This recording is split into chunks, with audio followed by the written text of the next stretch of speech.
Olá pessoal, tudo bem? Eu sou o professor Luciano e esse é o nosso canal Filosofia para Iniciantes. Bom, hoje a gente vai tomar sequência de mais uma aula transcrita do nosso mestre Cláudio Piano. Aulas transcritas estas que estão no seu acervo Cláudio Piano. Vou deixar o link na descrição, caso vocês tenham interesse de se aprofundar lá nos estudos do nosso mestre Cláudio Piano, beleza? Bom, a nossa aula de hoje foi uma aula ministrada no dia 12 de 4 de 1989, chama-se Acontecimento e Sentido. Lembrando que acontecimento faz parte da lógica dos estoicos, então estamos aí numa sequência de aulas para sair da filosofia clássica, platônica aristotélica, né, passando pelas filosofias dos estoicos, do estoicismo antigo. Vamos lá, vamos começar, sem mais delonga, solta a vinheta aí, que não podemos parar. Solta a vinheta.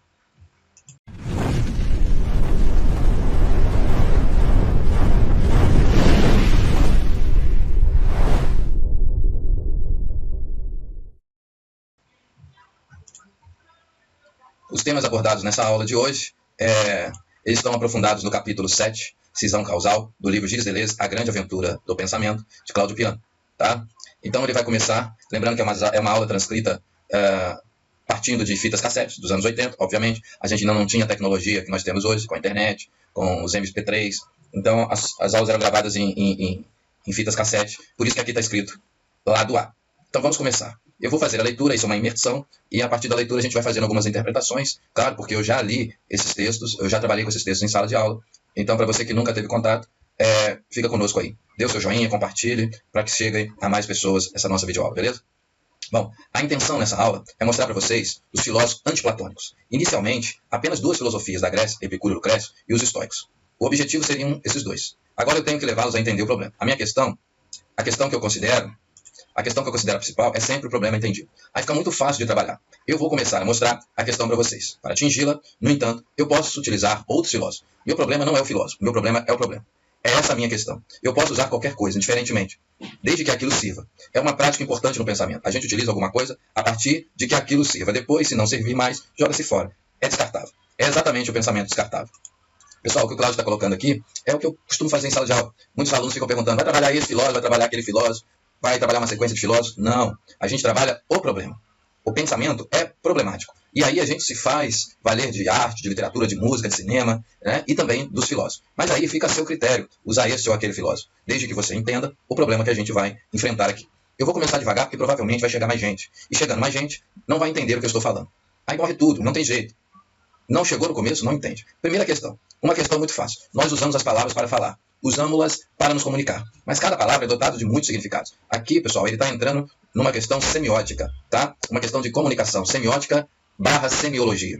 Uma palavra não tem um único significado. Isso se chama equivocidade. A palavra equívoca significa que ela teria com ela diversos significados, dependendo da maneira como você a usa. Usada de uma maneira, ela significa uma coisa. Usada de outra maneira, ela significa outra coisa. A palavra está articulada com o contexto. E é por causa disso que ela é equívoca. Dizem os aristotélicos que ser inteiramente equívoca é da essência da linguagem. Por isso, quando fazemos uma prática de comunicação, para podermos nos entender uns com os outros, ao longo de uma conversa, procuramos manter o mesmo significado de uma palavra. Palavra que está sendo usada. Senão, corremos o perigo de dizer a palavra em determinado momento e dali a pouco repeti-la com outro significado. E aí, o interlocutor não entende. Então ele está falando daquela relação entre o eu e o tu. Então, para haver comunicação, e essa comunicação não cair numa equivocidade, é preciso que as duas partes, né, o eu e o tu, se utilizem do mesmo significado das palavras, para haver entendimento. Devido à equivocidade das palavras, portanto, nós procuramos manter uma palavra repetida na sequência de um raciocínio, com o mesmo significado, acabei de falar. É uma prática para evitar confusão. Há um exemplo muito claro disso na obra do Aristóteles. Bom, então, galera, o Aristóteles vai tentar fugir dessa univocidade da comunicação. Tá? Porque essas palavras têm múltiplos significados, o que o Aristóteles vai tentar fazer? Criar uma palavra com apenas um único significado. Isso vai ser chamado, e nós já trabalhamos isso nas aulas anteriores, de conceito ou termo geral. Aristóteles concorda que as palavras sejam equívocas, logo que tenham muitos significados, mas diz que o raciocínio científico não poderia se processar se utilizasse palavras equívocas. Se eu construir um silogismo do tipo todo homem é mortal, Sócrates é homem, e o homem de todo homem mortal tiver um significado diferente do homem de Sócrates é homem, essa diferença de significação produzirá, de imediato, um desentendimento. Daí, no decorrer de um raciocínio, precisa ser necessário, manter o mesmo significado. Acho que todo mundo entendeu até aqui. Manter o mesmo significado é o que permite a você ouvir tranquilamente aquilo que está sendo dito. Acho que está bem claro o que eu disse, não está? Vamos continuar. Em segundo lugar, você pega o Freud, Sigmund Freud. Por exemplo, ele tem uma obra. Aí você pega Karl Marx. Marx, ele tem outra obra. Você pega um cientista qualquer, ele tem uma obra. Agora, as obras, quando são feitas, por exemplo, a obra do Marx, por exemplo, a obra do Freud, vão, ao longo da sua existência, se articular com diversos pensadores. Freud, por exemplo, se articula com o psicanalista francês, com a psicanálise inglesa e com a psicanálise americana. Cada um desses pensadores faz uma articulação diferente com a obra do Freud. O que implica em dizer que a gente só pode entender uma obra não naquilo que ela é, mas no seu devir, ou seja, no processo da obra. Nos agenciamentos, aí é termos deleuzianos, nos agenciamentos que a obra faz. Uma mesma ideia na obra do Freud vai ser diferentemente apreendida pela psicanálise inglesa e pela psicanálise americana. Então nós não entendemos a obra pelo que ela é, mas pelo seu devir. Então o Cláudio Piano está explicando aqui que o Deleuze, quando ele trabalha com o autor, ele faz agenciamentos com o autor. É aquilo, você pega um Platão e articula Platão com uma epistemologia para chegar nessa epistemologia até Kant. Passando pela Idade Média, passando pela Idade Moderna, até chegar a Kant. E daí, você articula também essa epistemologia para chegar na contemporaneidade. Bom, então resumindo, o Deleuze trabalha com agenciamentos. Ele pega um autor e articula esse autor com outros autores, com outras espacialidades da obra, tá? E o Cláudio Piano está chamando isso aqui de devir, de agenciamentos. Beleza? Vamos continuar aí. Vocês pegam Marx, por exemplo, e vocês sabem que diversas composições que a obra de Marx faz na história, Lukács, Althusser, Gramsci, e vai embora. Cada um faz uma articulação com ela. E eu estou dizendo que a obra não é a obra. A obra é o devir obra. Devir obra são as composições que a obra faz, ou que são feitas com a obra. Essa segunda ideia se opõe à primeira, porque na primeira eu coloquei a existência de uma ideia que não muda pelas composições. Foi assim que eu as coloquei. E a ideia de homem é a mesma. Todo homem é mortal. E em Sócrates é homem. Na segunda posição, eu coloquei as composições das ideias. Então nós teríamos a noção de que uma ideia pode ser compreendida pelo que ela é e outra noção de que uma ideia pode ser compreendida pelas composições que ela faz. Como é que foi até aqui? Então, olha só, compreender uma ideia pelas composições que ela faz, isso é o movimento do pensamento. Você não tem uma ideia em si mesmo. Você só pode compreender a ideia através dos tipos de composição que ela fez. Eu gostaria que vocês me dissessem se entenderam. Então, a aula ela vai seguir essa proposta de fazer agenciamentos aqui com pensamento, né, com uma obra ou outra. Vou dar um exemplo concreto. Eu pego a ideia de cavalo. Porque cavalo é um ser real, de 4 patas e 2 olhos, que anda um pelo mundo. Mas além de ser real, ele é uma ideia no meu pensamento. Eu posso ter a ideia de cavalo. Na hora que eu penso um cavalo puxando carroça, eu faço um agenciamento da ideia de cavalo com a ideia de carroça. Tá vendo? Aqui, na verdade, o Cláudio ele tá falando do acontecimento histórico para uma outra pegada. Ele está se esquivando um pouco da questão dura que é a lógica dos estoicos, partindo da lógica aristotélica, né? Sujeito, verbo ser na terceira pessoa, do singular e atributo essencial e acidental. Ele está fugindo, né? Que depois ele vai entrar na mesma proposição, mas a proposição dos estoicos é sujeito, sem verbo ser na terceira pessoa do singular, e sim um verbo no infinitivo, ou um verbo no gerúndio, tá? Por exemplo, é o paulificar de Paulo, é a arborificar da árvore, ou o arvorecer da árvore, tá? Seria isso que ele está tentando colocar aqui. Então ele não está passando pela via da lógica, ele está fazendo agora pela via da composição. Então, ao mesmo tempo que ele está dizendo isso. Então você tem um conceito que é a árvore. A árvore é um conceito, tá? Só que, quando você fala assim, a árvore subjugada ao poder da natureza, isso já não é a árvore em si mesma. A árvore no sentido estático é o devir da árvore. Eu peguei a árvore e compus a árvore com a questão da natureza, beleza? É isso que ele está dizendo. Então ele vai dizer aqui, ó, eu faço um agenciamento da ideia de cavalo com a ideia de carroça. Na hora em que eu penso um cavalo correndo no Jockey Club, eu faço um agenciamento da ideia de cavalo com a ideia de Jockey Club. O que ele está fazendo aqui? Está juntando 2 corpos, né? A mistura de 2 corpos, segundo os estoicos, vai gerar um acontecimento incorporal. E o termo aqui, um cavalo correndo no Jockey Club, é um acontecimento incorporal. Eu faço um agenciamento da ideia de cavalo com a de jockey. Eu produzo 2 cavalos diferentes, porque a ideia se compôs com a composição da ideia. Porque a ideia se compôs, composição da ideia. A ideia é aquilo que só pode ser pensado nas suas composições, segundo o que eu disse. O que é a criança? Ou, de outro modo, o que é a ideia de criança? Você só pode responder dizendo que tipos de composição está fazendo. E aí vocês investigam a história e verificam que a ideia de criança, quando se conjuga com outra ideia no século XVII, dá um tipo de criança diferente da criança moderna, porque são outros tipos de composição. Então, o que o Deleuze fala nisso quando o Deleuze vai trabalhar os estoicos? Né? Ou o que o Émile Brillet, no seu livro Os Incorporais no Estoicismo Antigos, também vai dizer que, por exemplo, existe um sentido do corpo no mundo. E esse sentido do corpo no mundo são os incorporais. Então ele vai dizer assim, que esse sentido varia de acordo com a época em que você vive. Não tem como você juntar a ideia de criança com a ideia de inteligência artificial, com a ideia de Roblox no século XVII. Não tem como fazer isso. Existem outras composições. Então é pelas composições que nós vamos entender qualquer coisa. É isso. É um modelo do pensamento. Então eu vou reforçar mais uma vez. Não estou pensando na ideia em si mesma. A ideia em si mesma tem um sinônimo. Essência. A famosa palavra essência quer dizer a ideia em si mesma. Eu estou pensando as ideias em composição. Como é que você achou aí? O que é a criança? Mais ou menos isso. Diga-me. Com quem andas que eu te direi quem és. Diga-me com que ideia alguma coisa se compôs e você passa a entender o que é aquilo. Eu vou dar por entendido. Em segundo lugar, ainda que uma ideia só possa ser entendida pela composição, ainda assim, uma ideia traz as suas forças próprias. O que eu quero dizer é que o cavalo se entende pelas composições que ele faz. Ele faz duas composições diferentes. Composição com a carroça e composição com o jockey. São dois cavalos, mas o ser do cavalo traz as mesmas forças. A ideia traz as mesmas forças em composições diferentes. Este maço de cigarro, aí o Cláudio pega o maço de cigarro que ele usava, claro. Por exemplo, está agenciado com uma mesa. Eu jogo na água e ele passa a se agenciar com a água. Mas o ser desse maço de cigarro é o mesmo. Diferentes agenciamentos. É isso que ele está dizendo. O corpo do maço de cigarro é o mesmo. Mas o sentido do cigarro no mundo, ele modifica. Isso é o acontecimento. Só que a questão é, para os aristotélicos, esse sentido no mundo é apenas um acidente. É apenas um acidente. Não é essência. E nem é real. Tá? Embora a ontologia de Aristóteles é o individual e o racional. Tá? É o individual e o racional faz parte da ontologia. Tá? A questão é que os aristotélicos não aceitavam que esses agenciamentos fossem reais. Ele vai dizer que é real na razão. Aqui, os estoicos estão dizendo que é uma realidade incorporal. Ou seja, existe um corpo físico e existe um incorporal. Está entendendo? Então, é essa a diferença que o Cláudio Piano vai colocar mais para frente, que os estoicos estão trazendo de novidade. Ou seja, o seu sentido no mundo é uma realidade.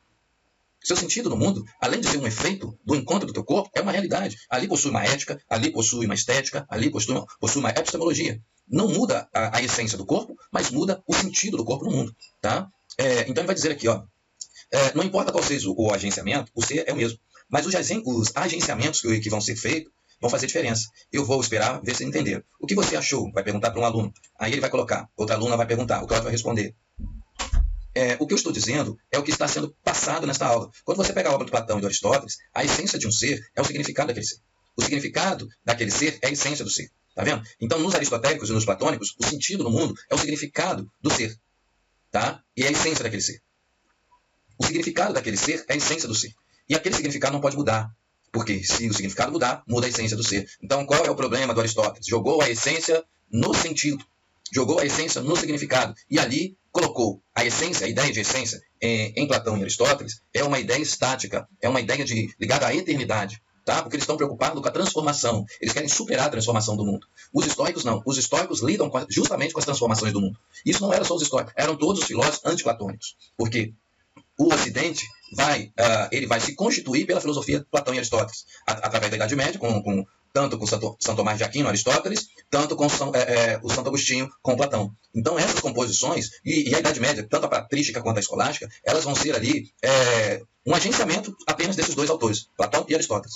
Então, se você nunca estudou patrística e escolástica a fundo, pode estudar, que o que você vai trabalhar ali, alma, essência, ser, acidente, relação, tudo isso vai estar ligado às questões platônicas e aristotélicas, e não às questões estoicas. Tá? Não existe, eu posso falar aqui sem sombra de dúvida, que é difícil você encontrar um teólogo que seja estoico, porque isso ia transformar, isso ia destituir o pensamento teológico.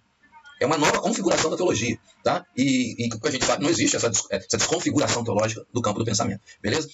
Então ele vai falando assim, ó, o problema do Platão e do Aristóteles é ter colocado o significado nos atributos, a essência dos atributos, e não no corpo. Então a essência não muda, não varia. E ali está o sentido e ali está o significado. Nos estoicos, a essência está no corpo. Aí sim, não varia, não muda. Mas além do corpo, há um anticorpo, há um extracorpo. E é esse extracorpo que faz toda a diferença na filosofia estoica, que são os incorporais, que a gente está chamando aqui de acontecimento. E que mais para frente, ali nessa própria aula, a gente vai os estoicos vão cunhar uma palavra nova, que é no campo da linguagem, da semiótica, que é o lecton. O lecton não é nem o significante e nem o significado. O lecton é um terceiro elemento, que ali vai gerar uma tríade, só que tríade entre seres e extraseres, e não tudo ser. O significado daquele ser é a essência do ser. E aquele significado não pode mudar. Isso é Platão e Aristóteles. Se o significado mudar, muda a essência do ser, porque a essência é o significado. Na outra tese que eu estou passando, que são as dos estoicos, a essência de um ser não é o significado, é a potência daquele ser. Olha ele acrescentando. Então, a essência é potência. E significado, sentido, é acontecimento incorporal, é passado e futuro ao mesmo tempo, tá? É transformação, é devir, tá? Então, se a gente pode pensar, e nem na potência a gente pensa ali em presente. A potência é presente, mas é a potência que gera esquartejamentos do tempo, passado e futuro, tá? Vamos lá, senão a gente não avança. A ideia de movimento, um aluno pergunta. Aí o Cláudio, sim, é daí. A ideia de movimento, olha, não faz assim, dá até uma ressalva, ó, que assim você se complica. É a coisa mais simples, é a essência pensada por Platão e Aristóteles, que é o significado. O Lucrécio e os estoicos estão pensando a essência igual a potência. Então, para eles, tá, qualquer coisa para o Lucrécio tem uma essência? Tem. Este maço de cigarro tem uma essência? Tem. Qual é a essência dele? A sua potência. Ele tem um significado? Não. Ele vai ter significado através do seu agenciamento. Então, olha só, eu só posso falar de sentido quando eu estiver em algum espaço no mundo. Aí sim o sentido aparece. O sentido sozinho, em si mesmo, não existe. Não existe incorporal num objeto estático, fora da relação espaço-tempo. Tá? Então, é a partir do movimento do mundo que vai nascer a questão dos acontecimentos. Olha só, eu posso fazer até uma questão do Sartre. O Sartre, quando ele for dizer que a essência precede, a existência precede a essência, ou seja, primeiro a gente existe para depois a gente construir uma essência, né? É essa visão. Se você entrar pela visão estoica, você consegue entender o que o Sartre quer dizer. É depois do seu existir no mundo que a sua essência vai constituir. Claro, ele não está falando que essência é potência, tá? Mas ele pode estar falando que essência é acontecimento. Essência é acontecimento. Olha que interessante. Enquanto a essência para os estoicos é potência, essência para o Sartre, que deveria ser significado estático, né? Não, essência para o Sartre é acontecimento incorporal. Porque é o seu agenciamento no mundo.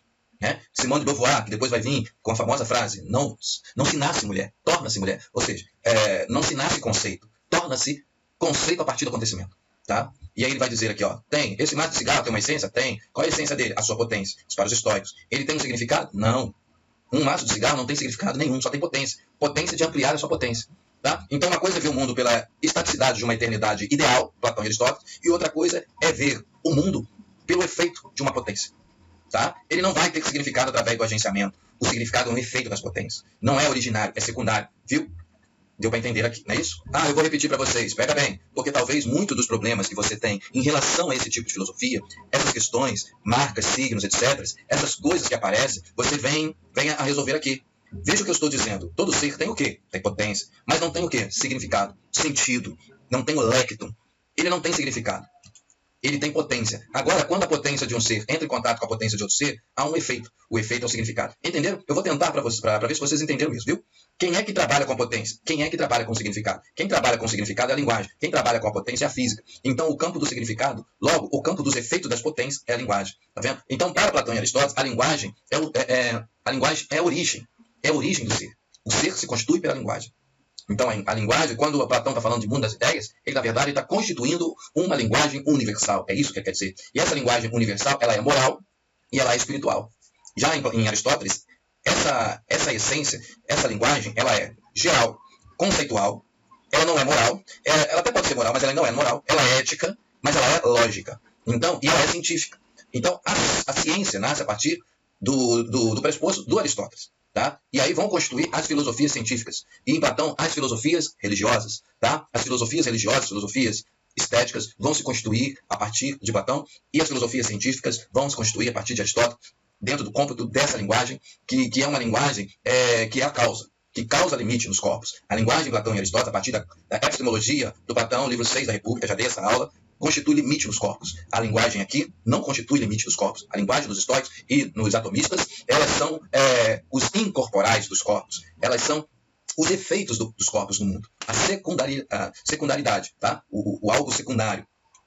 Então ele vai falar assim, ó, o campo, as ciências física, biológica trabalham com as potências e as ciências da linguagem semiótica trabalham com o significado. Logo, o campo dos efeitos das potências é a linguagem. Por que, professor Luciano, você está trazendo essa aula? Porque isso é uma constituição muito atual. A gente tem que fazer uma reversão do aristotelismo e do platonismo para a gente constituir novas possibilidades de pensar a nossa sociedade do século XXI. Né? Estamos aí diante de inteligências artificiais, estamos aí diante de novas configurações políticas, novas configurações econômicas, novas configurações de semiótica, de semiologia. A gente precisa entender isso não mais do ponto de vista platônico. A gente está ali constituindo novas configurações do campo histórico, né? Do campo das matrizes africanas, das religiões de matriz africana, das questões do racismo, das questões da necropolítica, decolonialidade. Todas essas configurações novas do século XXI só podem ser pensadas a partir de uma reversão do platonismo. Bom, quem é que trabalha com potência, quem é que trabalha com significado? Quem trabalha com significado é a linguagem, já falamos aqui. Quem trabalha com potência é a física, também já falamos. Então o campo do significado, logo o campo dos efeitos das potências, é a linguagem, que trabalha nele. Agora a potência é o campo da física. Vocês entenderam? Vocês entenderam? Vocês têm que me dizer, porque nós estamos passando por uma fase muito bonita, muito bonita. Quem é que trabalha com significado? É a linguagem. Mas o significado é alguma coisa que pertence ao ser? Não. O ser não tem significado, tem potência. Então a potência de um ser e a potência de outro ser se encontram e produzem significado. Então, olha, o que aconteceu aqui? Eu não estou falando que a potência de um ser e a potência de um outro geram um efeito. O efeito é o significado. Mas eu não falei da potência dos dois seres, logo eu falei na potência dos dois seres. O que implica em dizer que aqui estão passando duas semióticas. Uma semiótica da potência e uma semiótica do significado. Vamos voltar outra vez, vamos retornar, vamos fazer uma elaboração, porque aí as coisas começam a ficar mais claras. O que é uma essência para Platão? Para Platão, a essência é o significado. Eu tinha falado aqui, pessoal. E a essência para os estoicos é uma potência. Logo, tem uma definição rápida aqui, rápida. A essência para Platão é o campo lógico, o campo da linguagem. A essência para os estoicos é o campo da física, porque fala em potência, força. Então é física. Ambos trabalham, todos dois, Platão e os estoicos, trabalham a essência. Mas para um, que são os estoicos, a essência é o campo de força. Para outro, que é o Platão, a essência da ordem linguística é o campo do significado. Entendeu? Agora os estoicos também vão falar em significado. Significado para eles é apenas um efeito do campo das potências. O significado pressupõe a composição das potências, cavalo com carroça, por exemplo. Aí produz significado. O significado não é ordinário, é secundário. O que você tem aqui é um mundo dividido em duas metades, a metade do significado e a metade das potências. Você tem dois mundos. Aqui, o mundo da potência, o significado. O campo da potência e o campo do significado, dois mundos. Não sei se vocês já conseguiram entender, não sei. Olha, eu estou com todas as disposições para vocês perguntarem. Porque tem muita informação para eu dar, então precisam me avisar se houve domínio. Eu vou avisar vocês. Diferença da essência dos estoicos para a essência de Aristóteles e de Platão. Platão e Aristóteles ambos chamam as essências de significado, enquanto que os estoicos chamam a essência de potência. Pronto, é isso aí, né? Agora, há um campo do significado nos estoicos? Há. Esse campo do significado nos estoicos não é um campo de forças, é um efeito do encontro dos corpos, que são forças. Um efeito das potências. Daí emerge a questão que eu tenho que ver se vocês entenderam, senão será preciso retornar. Eu estou falando do campo das potências? Estou falando do campo dos significados? Então, eu disse para vocês que o campo das potências não era da ordem da linguagem. Vamos voltar novamente. Vamos ver se vocês dão conta e vocês me avisam. Dei conta. Eu sei que alguns já deram conta. É só uma mudança de nomenclatura, uma mudança na ideia de essência. Ideia de essência em Platão, igual ao significado. Ideia de essência nos estoicos é potência. Na aula passada, eu falei que a essência nos estoicos é um germe que visa a expansão. Isso é a essência deles, um germe expansivo. Enquanto que a essência em Platão é do campo do significado. Tudo certo? Então, pessoal, pode ser que vocês confundam aqui. Mas em Platão também tem significado? Eu estou confuso. É que em Platão e Aristóteles, a gente partiu da lógica. Sujeito, verbo ser na terceira pessoa do singular e atributo.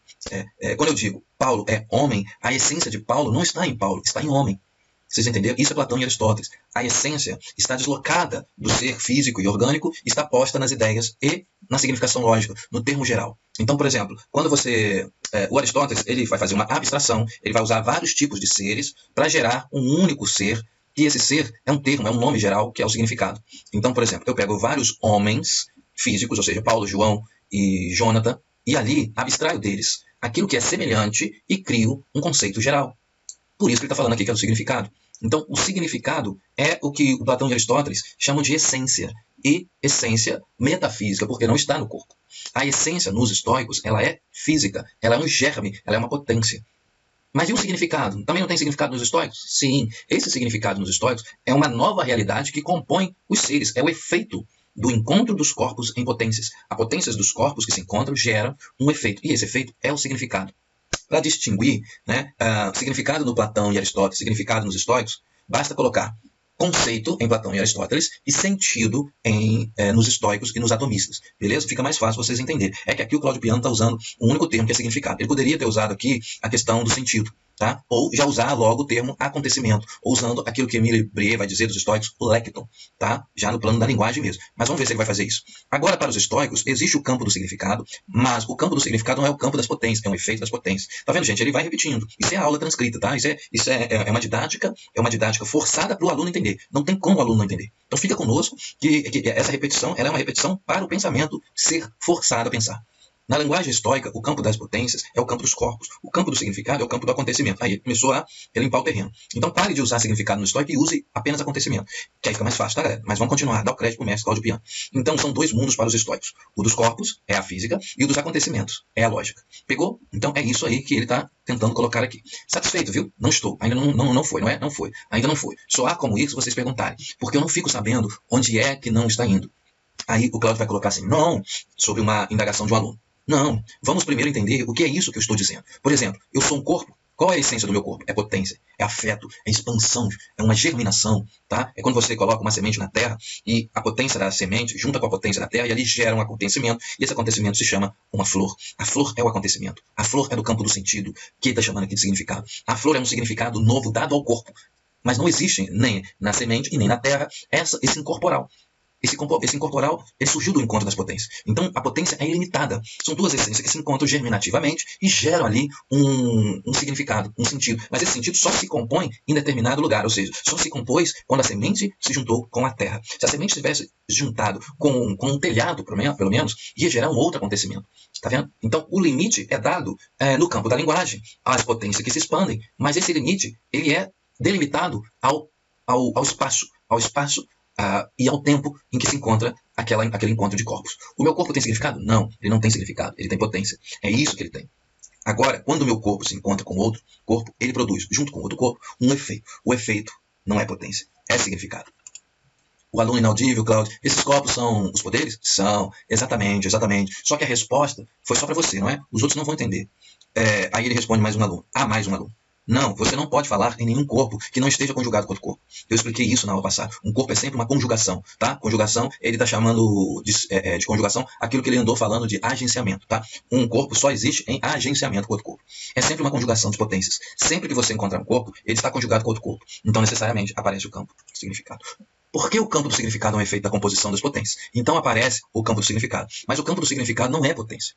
É apenas um efeito da potência. Por que ele está falando que é apenas um efeito da potência? Porque a partir do momento que esse corpo se compõe com outras forças, vai gerar outro efeito, vai gerar outra incorporal. E assim infinitamente. Né? Eu sou um professor dentro da sala de aula, eu saio dentro da sala de aula, entro no meu carro, eu já viro um outro incorporal. O meu corpo é o mesmo, mas o incorporal muda. Eu passo a ser um motorista de carro.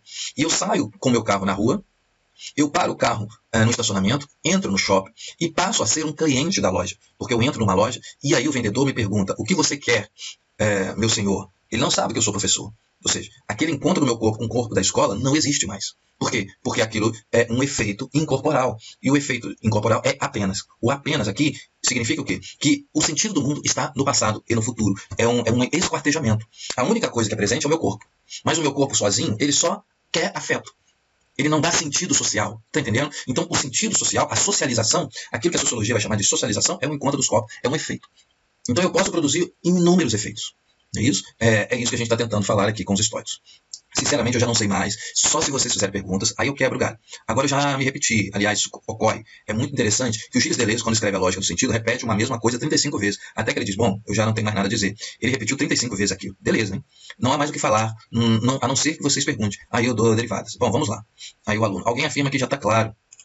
Cláudio, não para todos, não para todos. Para ela ali, ó, não tá. Aí o aluno vai fazer uma indagação, cara. Aí o Cláudio vai dizer, a lei de um corpo. O aluno faz uma indagação, o Cláudio coloca, sim, Heidegger poderia chamar diferencial, a diferença ontológica. Será que é isso? Provavelmente é. É o campo da diferença, que esses corpos, quando se encontram, eles produzem um efeito. E esse efeito é o campo do significado. O campo do significado. Eu vou tentar melhorar a tua pergunta. Bom, vamos pegar assim, agora preste atenção ao que eu falei. Olha o que eu falei. Eu falei que quando nós usamos a linguagem, e nós não paramos de usar a linguagem, qual é a função que nós exercemos quando a usamos? É para produzir o quê? Significados.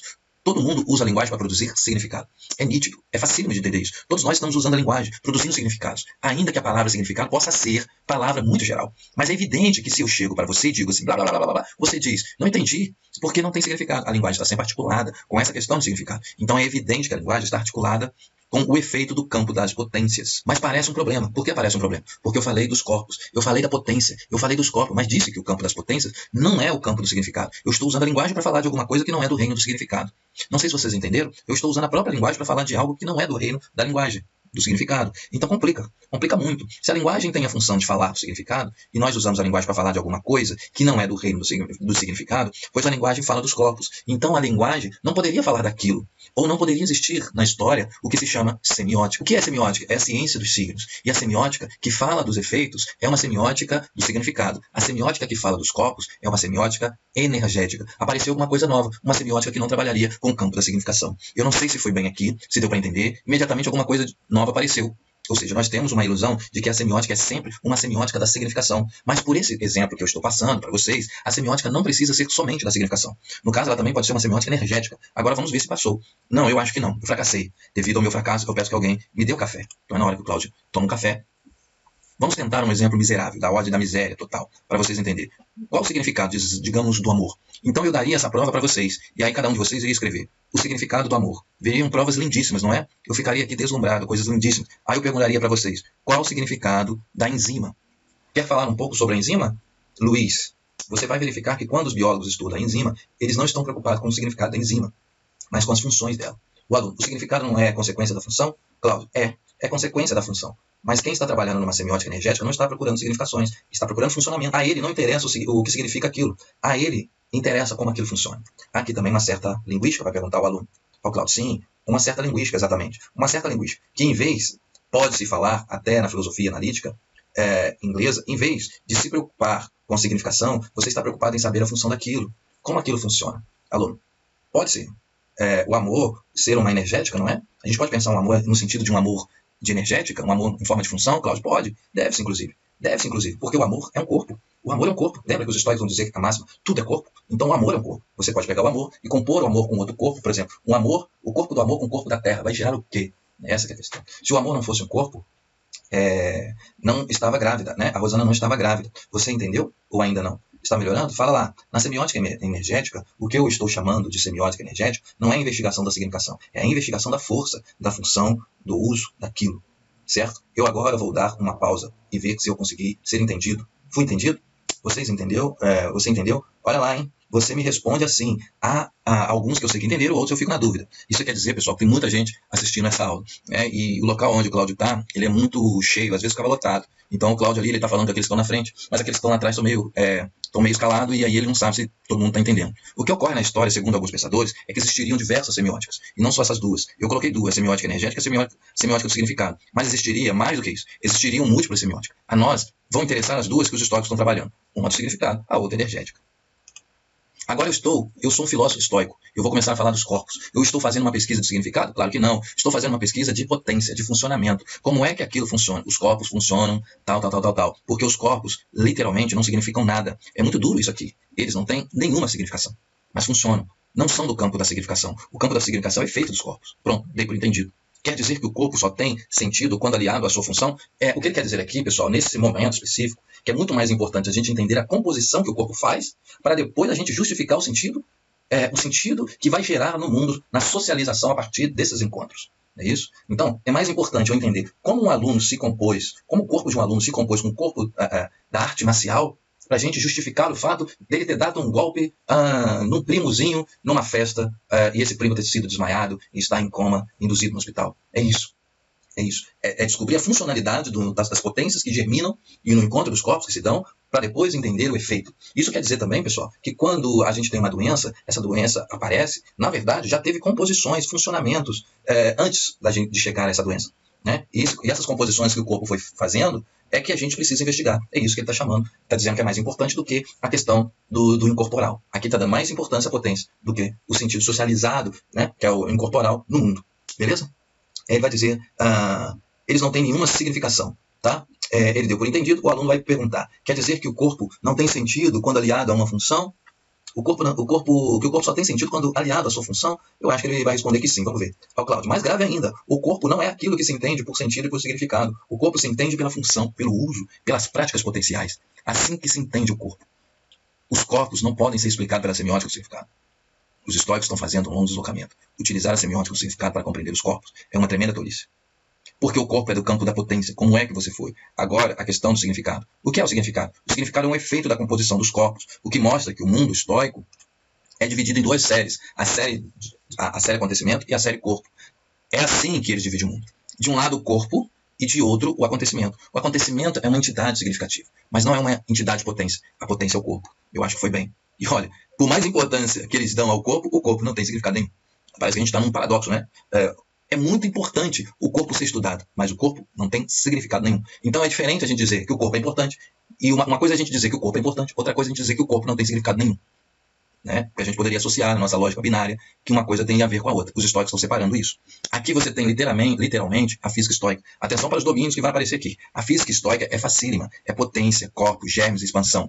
Isso é a física deles. E você tem a lógica dos estoicos. A lógica dos estoicos é o campo do significado. Se você for um lógico, trabalha em significado. Se você for um físico, trabalha em potência. Pronto. Não tem dificuldade em se entender. Você entendeu, Paulo?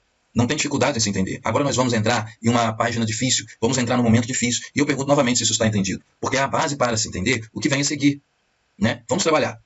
Uma aluna pergunta, o Cláudio responde: olha, não.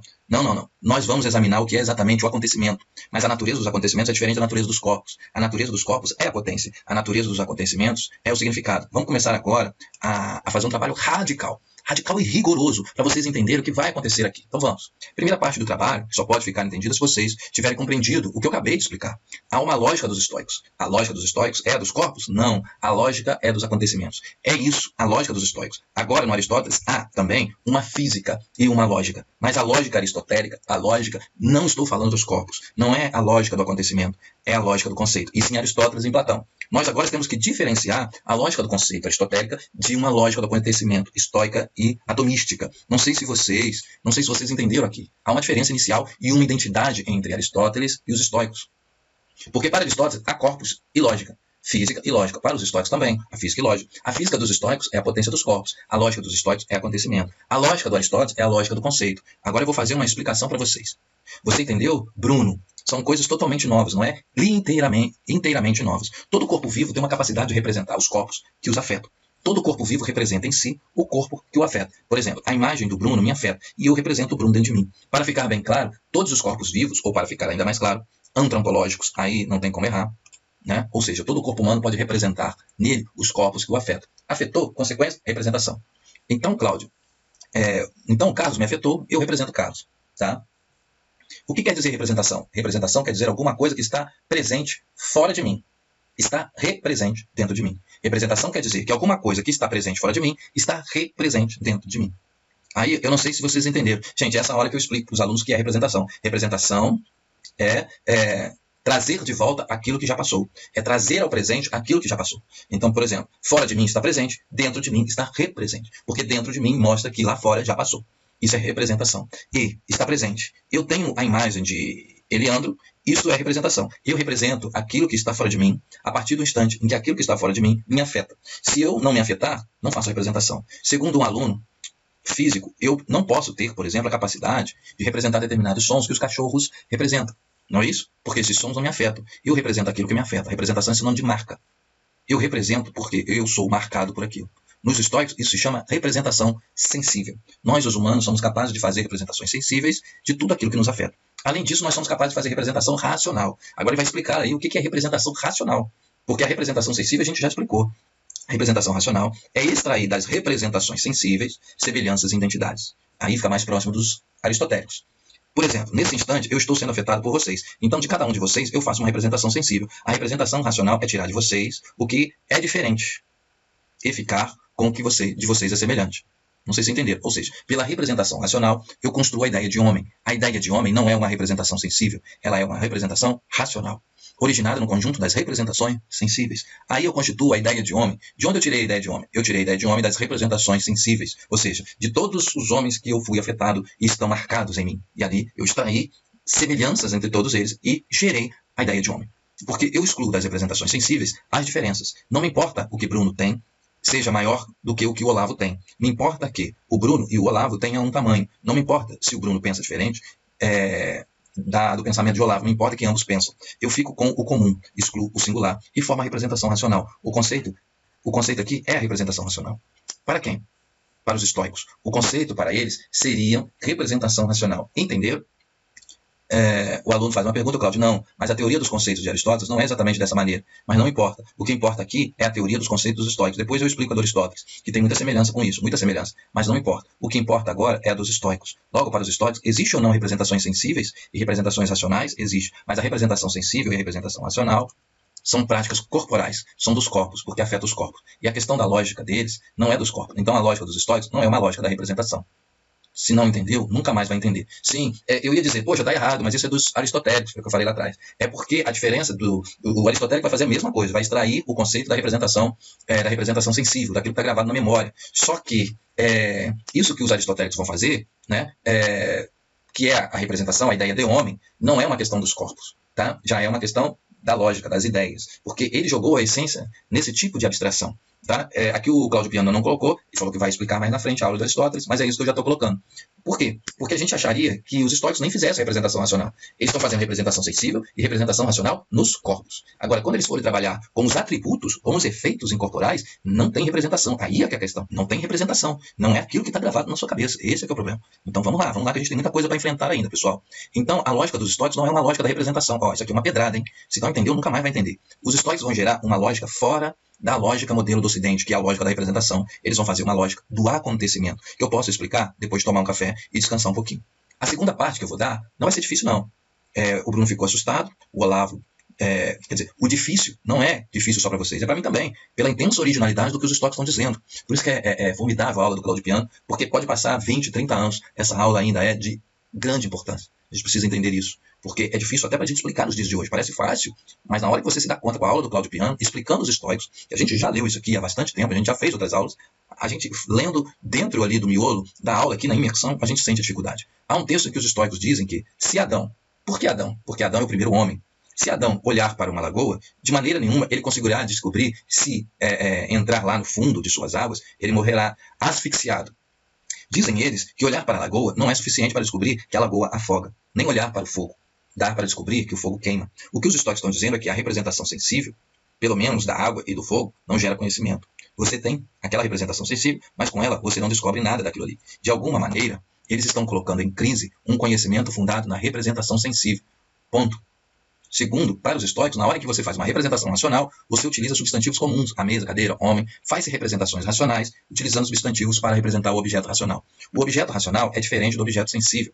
O objeto sensível é individual, e o objeto racional é a coleção dos indivíduos menos as suas diferenças. Aí, utiliza-se substantivos para fazer a representação racional. Entenderam? Mas quando você for trabalhar no acontecimento, você emprega verbos no infinitivo. O que quer dizer isso, pessoal? Que quando os estoicos trabalham com acontecimentos, eles não vão trabalhar com a questão da eternidade estática. Se houver eternidade, é no campo do movimento. E por isso que eles precisam usar o verbo. O verbo é aquilo que indica ação no mundo. É aquilo que socializa. Então, os estoicos estão trabalhando com uma lógica da sociabilidade. É aquilo, né? A filosofia platônica de Aristóteles, ela é distante daquilo que vai lá no futuro ser chamado de sociologia. Para os estoicos, o que eu estou entendendo aqui pelas aulas do Cláudio, que a gente está fazendo em imersão, é isso. Né? A lógica dos estoicos são inseparáveis da ideia social, da ideia de sociologia. Lembrando que a disciplina sociologia não existia na época dos estoicos, mas aqui ele já está propondo isso. Eles não usam o termo sociologia, mas só pelo fato deles colocarem em crise o conceito aristotélico e as representações a partir do universo sensível individual do universo racional, ele bota em crise isso e gera um acontecimento, ou seja, gera um movimento, uma socialização da própria linguagem, ou uma socialização do corpo. Por quê? Porque não existia essa ideia de socialização, né? Essa construção de subjetividade naquela época dos estoicos. Na época da Grécia Antiga não existia isso, nem da Grécia Ocidental, nem da Grécia Oriental. Então é uma novidade porque não existem esses termos aqui, socialização e nem subjetivação. Mas é isso que vai aparecer a partir dessa ideia de acontecimento que os estoicos estão empreendendo. Tá? Ele vai dizer que quando você trabalhar no acontecimento, você vai empregar verbos e não substantivos. O que quer dizer isso? Ele vai dar movimento à questão da linguagem. É isso que a gente aprende em filosofia, que quando a gente lê poesia, a gente lê poesia achando que aquilo que estamos lendo está parado, está estático. Não, aquilo está em movimento. A poesia é o movimento da linguagem. A poesia é um acontecimento incorporal dos estoicos. Que no campo das representações, os sensíveis e das representações racionais, tem dois tipos de linguagem. A linguagem do nome próprio para as representações sensíveis e a linguagem do substantivo comum para as representações racionais. Mas o acontecimento não se diz com substantivo e nem com nome próprio, se diz com verbo no infinitivo. Até aqui tudo bem? Então, se eu disser de modo ainda muito vago, mas se eu disser amar, o que quer dizer isso? Né? A gente pensa que quando a gente diz amar, essa palavra está estática, é isso que ele quer dizer. Não, essa palavra está em movimento. Por isso que ele falou de agenciamento lá no início, ele falou de conjugação, agenciar um conceito e gerar potência, e que essa potência gere acontecimentos, efeitos incorporais. Isso está dentro de qualquer ser. Então vamos ver o que ele vai falar aqui. Ó. Se eu disser amar, o que é isso? É um acontecimento, porque o acontecimento é dito por um verbo no infinitivo, ou no gerúndio, amar, amando, tanto faz. Enquanto que as representações racionais são feitas por substantivos comuns e as representações sensíveis com substantivo próprio. Tá certo? Bento, esse nome representa o quê? Uma representação sensível. O homem é uma representação racional. Tá vendo? Os aristotélicos fazem isso, mas os aristotélicos e os platônicos tomam isso como o universal, ou como a única coisa a ser investigada no mundo, ou seja, a dialética suprema, né? Aquilo para onde o conhecimento tem que chegar. E são esses termos, o nome comum né, o substantivo comum que gera a essência e o nome próprio que gera o indivíduo, é isso que vai constituir toda a obra platônica aristotélica. E os estoicos estão falando, não, existe algo a mais. O que é esse algo a mais? É a socialização desses elementos. E é uma socialização viva, tá? Porque os incorporais são realidades. Agora vamos ver o que é o acontecimento. Aí é que é barra pesada. Vamos tentar entender o que é acontecimento. Na primeira parte da aula, eu falei na existência de uma física, que seria das potências dos corpos. E falei de uma lógica, que seria a lógica do acontecimento. A primeira grande e terrível distinção estoica é que a natureza é constituída de corpos incorporais. Então, olha que interessante. Os corpos são potências, são germinativas, são da constituição da natureza. Os incorporais também, mesmo eles sendo constitutivos de linguagem. Mas é uma linguagem? Essa pergunta foi feita na aula em áudio, e o Cláudio Piano, que uma aluna perguntou, mas a linguagem, mas os acontecimentos incorporais não são da ordem da linguagem? Ele vai dizer, isso, você fez uma pergunta interessantíssima, são do campo da linguagem, mas tem algo a mais, são reais. Então, quando se pensa natureza nos estoicos, se pensa corpos incorporais. O incorporal, não sabemos o que é do campo do acontecimento. A única coisa que nós sabemos é que quando eu falar um acontecimento, eu não estou falando em corpo, eu não estou falando em potência, tá? É isso que ele quer dizer o quê? Que quando ele falar em acontecimento, ele não está falando nem em Paulo e nem em homem. Ele vai falar da socialização que isso vai acontecer. Por isso que eu falei já de Sartre, de Simone de Beauvoir, tá? Porque o que a Simone de Beauvoir diz quando fala, mais uma vez repetindo, não se nasce mulher, torna-se mulher. Ela está dizendo que a mulher é uma socialização, é uma produção de subjetividade, dizendo como Foucault, tá? Tá vendo? A gente faz associações. É isso. Eu estou falando em acontecimentos incorporais. E o que é mais importante? O acontecimento é um efeito. Ele nunca é causa. Ele é efeito do campo, né? Ele é efeito do campo dos corpos. É o campo dos corpos que produz o efeito acontecimento. É dificílima essa colocação. O que está ocorrendo aqui? Adão olha a água. E nesse olhar, ele não compreende que a água é capaz de afogar.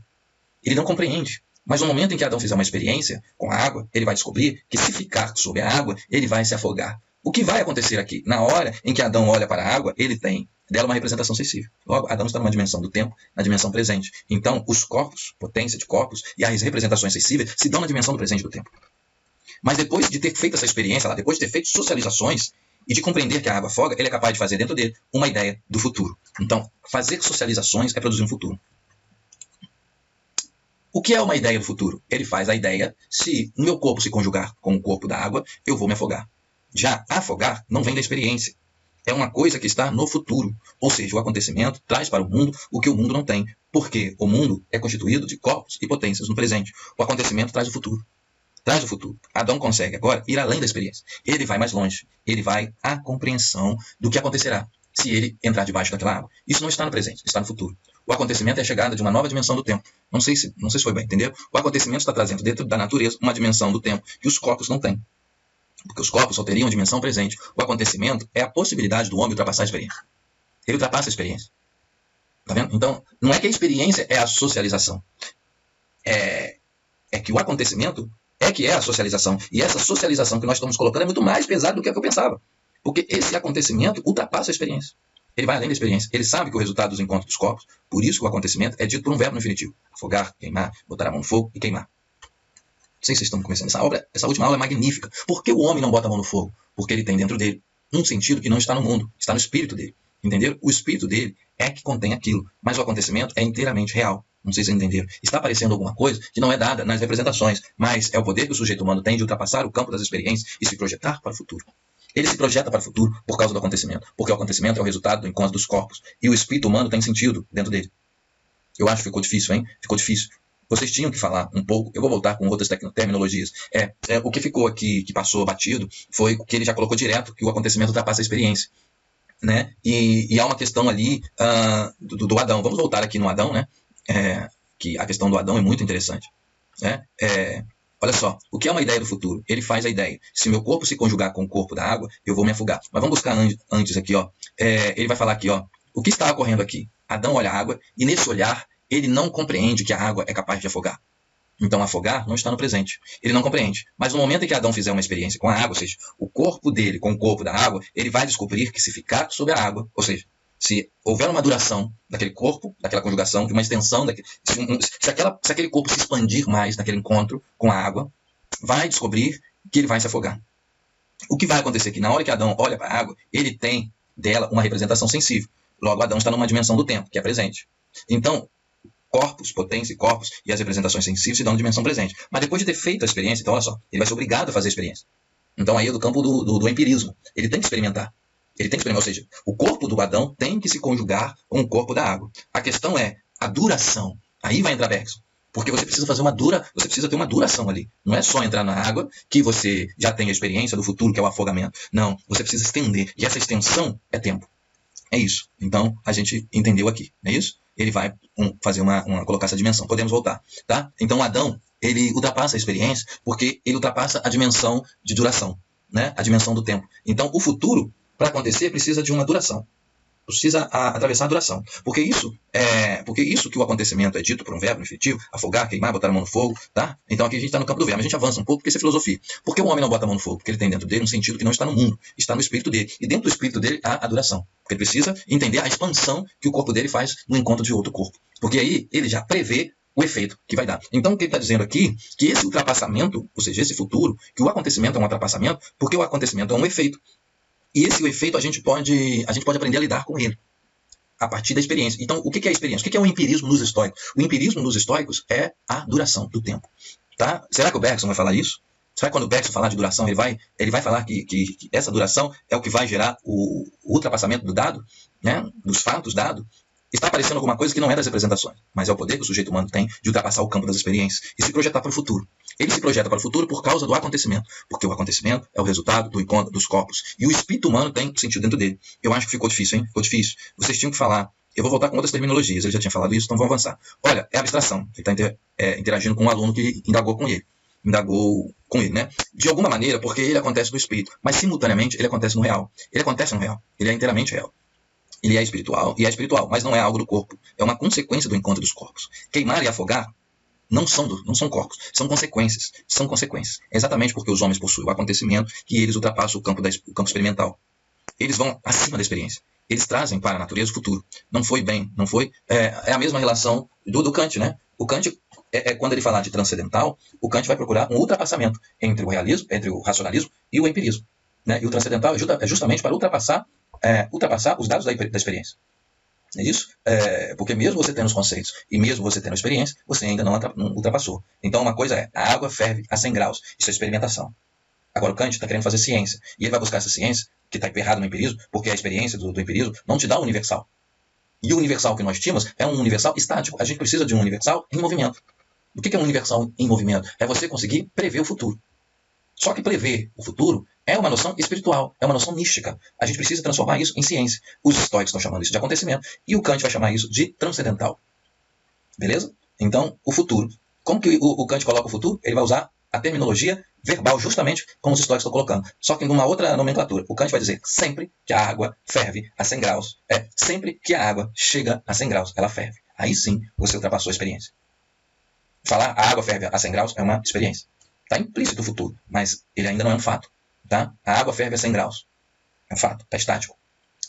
É uma questão da experiência. Então, a questão do futuro é sempre que a água chegar a 100 graus, ela vai ferver. A palavra sempre, né? A palavra nunca, a palavra algumas outras terminologias que implicam o futuro é transcendental. Então, eu usei o transcendental só por esse trechinho. Então, o que está dizendo aqui que quando os estoicos modificam a proposição estoica, a proposição aristotélica, platônica, né? Ele está colocando nesses atributos, que são os verbos no infinitivo, eles estão colocando o transcendental, que é o acontecimento. Os incorporais são os ultrapassamentos dos dados, são os transcendentais. Isso não vai aparecer aqui na aula, tá? Porque isso é Deleuze. Deleuze de quem já leu Deleuze, quem já assistiu outras aulas do Cláudio, tá? Então vamos lá. O aluno vai colocar, Cláudio, você pode ultrapassar o acontecimento em algum momento, já sabendo? Sim, mas o importante aqui é que essa tese mostra que o sujeito humano não está dependente das representações. Ele pode ir mais longe. Ele vai além das representações. Ele vai além da natureza. Ou seja, o espírito humano é aquilo que ultrapassa a natureza. Ele ultrapassa a natureza, exatamente pelo processo do acontecimento. Ele tem nele o sentido dos encontros dos corpos. É isso que ele está trazendo de novo. A lógica do acontecimento não é a lógica prisioneira da representação. Ela vai além da representação. É uma lógica que ultrapassa, inclusive, o tempo presente. Remete-nos para o futuro. Então, eu digo, eu não boto a mão no fogo porque eu vou me queimar. Eu só digo isso porque eu tenho o sentido. Tá? Vamos voltar. O mundo da representação é um mundo presente. Você só pode representar aquilo que está no presente. Eu represento o Bento. Represento o Bento.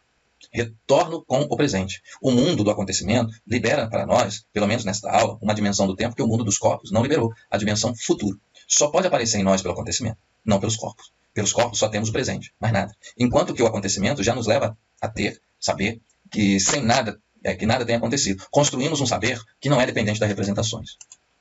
É óbvio demais para ser claro. O problema é de verdade, é clareza do que os estoicos estão dizendo, porque você só tem esse saber porque há o acontecimento. Uma teoria do tempo dos estoicos, vamos tentar por aí, quando os estoicos falam dos corpos, eles fazem uma física, e eles colocam que falar em corpo e falar presente é a mesma coisa, porque o corpo é aquilo que está limitado necessariamente pelo ik et nunc, o aqui e o agora. Todo corpo tem limite. Qual é? É o aqui e agora. Qualquer corpo necessariamente está no aqui e no agora. Não há outro jeito. Né? Não há outro jeito. Se vocês fizerem algumas hipóteses de que isso é possível, diga para mim. Nenhum corpo pode estar fora do seu lugar e fora do seu presente. Está no presente e no lugar, necessariamente. A questão de viajar no tempo, né, gente? É tentar fazer com que o corpo presente viaje no tempo. Porque o acontecimento incorporal já viaja no tempo. Tá? Ele vai para o futuro e vai para o passado. Foi isso que eu esqueci de... Não é que eu esqueci, foi isso que eu não tratei no meu livro. Mas no próximo livro vamos tratar disso aí. Então, quando você trabalha com os corpos, quando você trabalha com a física, é uma física do presente. Tudo é presente. E o acontecimento traduz duas dimensões do tempo que o corpo não tem, passado e futuro. Nesse instante, eu só estou falando do futuro. Ou seja, o acontecimento, o efeito dos corpos. Traria como consequência de sua aparição novas dimensões do tempo, que é o passado e o futuro. Que no mundo dos corpos, nós não teríamos. Se nós estivéssemos presos às representações, nós estaríamos presos ao aqui e ao agora. Eu não sei se foi bem. O grande problema não é ter dúvida sobre o que eles estão dizendo, é aceitar literalmente o que eles estão dizendo. E se vocês quiserem fazer uma experiência, veja, se um corpo pode estar fora do presente e do lugar, não pode. Todo corpo está no presente. É isso que eles estão dizendo. O ser dos corpos, a dimensão dos corpos, é o presente. Então toda a nossa experiência é uma experiência de quê? É uma experiência de corpo, é uma experiência de presente. De que maneira nós podemos ultrapassar a experiência? De que maneira nós podemos sair da prisão do presente? Através do acontecimento. É o acontecimento que vai permitir a emergência dessas duas dimensões, passado e futuro. Eu acho que está muito forte por hoje, não é? Eu vou abandonar um pouquinho alguma coisa aqui, deixa que eu retorno na próxima aula, acho que está muito forte por hoje, já está havendo problema, eu vou dar só um exemplo e vou sair. Há um autor moderno, um lógico inglês, que escreveu muito sobre o acontecimento, é o Lewis Carroll, Alice nos Países das Maravilhas.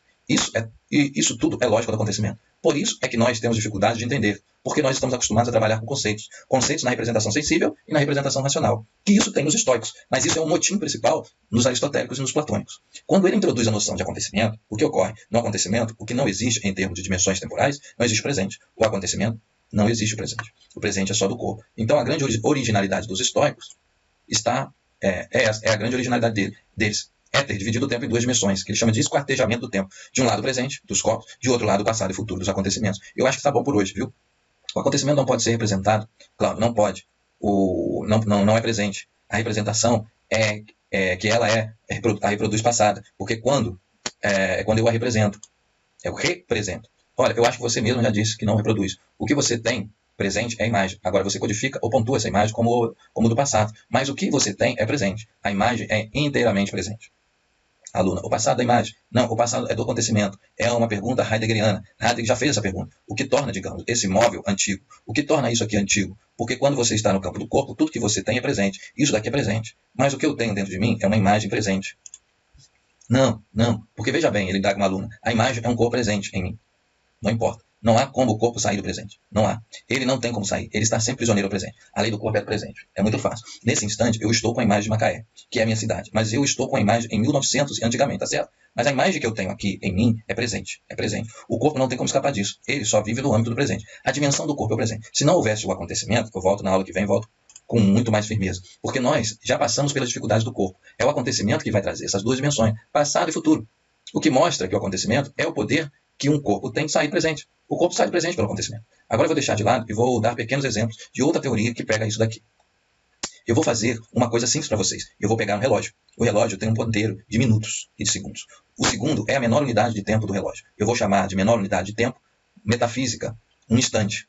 Né? No relógio da metafísica, o instante ele é a menor unidade. Vocês entenderam? Então agora eu vou dizer o que a natureza seria um conjunto de instantes. Agora eu estou no instante. Agora eu estou no instante A. Agora eu estou no instante B. O instante A virou passado. Agora eu estou no instante C. O instante B virou passado. Então o tempo seria pensado numa sucessão de instantes. A cada tempo eu estou.